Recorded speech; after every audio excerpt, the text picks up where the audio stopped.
అది 1925 నాటి ఒక యథార్థ సంఘటన.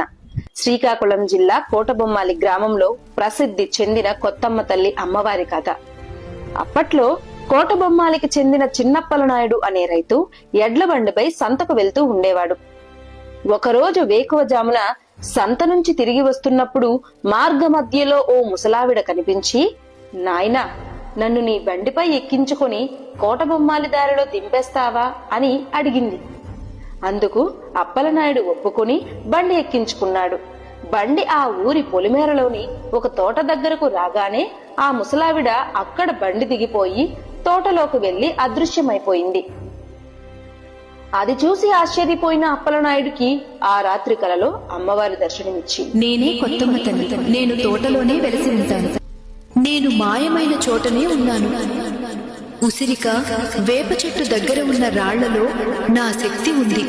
ప్రతి భాద్రపద మాసంలో పోలాల అమావాస్య తరువాతి మంగళ బుధవారాల్లో నన్ను పూజించు. గురువారం నాడు జంగిడిని నీ భార్య తలపై పెట్టి పసుపు కలశాలు, ఘటాలు, వాయిద్యాలతో నన్ను నా స్థలానికి తీసుకువచ్చి బలిప్రాకరణం చేయించు.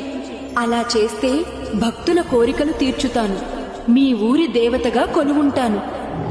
ఆ దేవి యాజ్ఞ ప్రకారం అప్పలనాయుడు పూజలు ప్రారంభించాడు. అప్పటి నుంచి ప్రతి ఏడాది జాతర